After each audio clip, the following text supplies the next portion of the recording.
A Capitol rioter who reached an incredibly lenient plea deal with prosecutors last year might end up losing that incredibly lenient plea deal now that it has been revealed through this individual's social media post that he likely lied to prosecutors.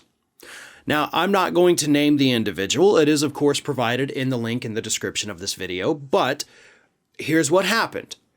This individual reached a plea deal with the prosecutors to basically plead guilty to one misdemeanor count of demonstrating inside the Capitol.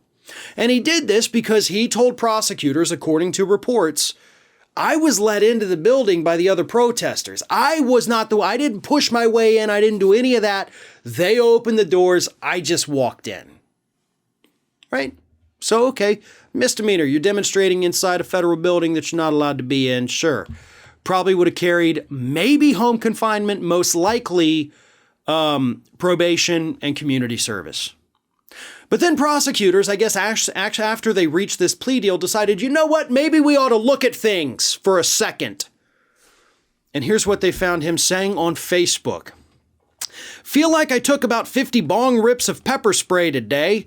Post-victory picture after the ramming through of the Capitol building.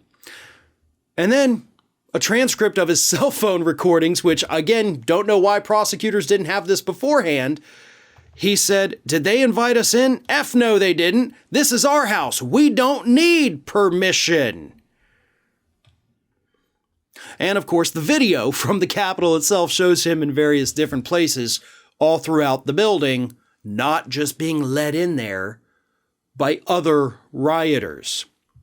So the sentencing has, of course, been postponed in light of this new evidence, and the plea deal may be revoked, in which case it likely would go to a full jury trial at that point. But here's the problem I have with all of this. Why didn't the prosecutors do their due diligence here? We know that there's, somewhere between like 400 and 700 more of these cases that they have to deal with. So sure, prosecutorial fatigue is setting in with these individuals. They're trying to get through them as quickly as possible. You know, these defendants do in fact have the right to a, speedy trial. We can't hold this up for another 5-6 years. We got to get them processed as soon as possible. But that's why they're making some of these stupid ass plea deals. Like, okay, who are you? Yeah, all right, great. You're going to plead guilty to a misdemeanor. You're not going to go to jail. You sit at home for a couple weeks and you're good to go, right? All right, fine, good. Next. No. You have to look at what happened. And honestly, scrubbing through these people's Facebook pages, through their Twitter feeds, through their, parlors and whatever, the getters and all those telegrams. Yeah, that's actually fairly easy.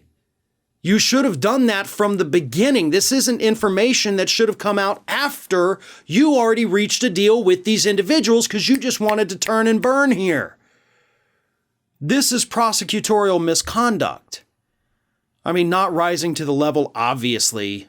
Okay, so we won't even call it misconduct. Maybe prosecutorial negligence. How about that? I think that's a very accurate description of what is happening here. And I get it again, you're tired.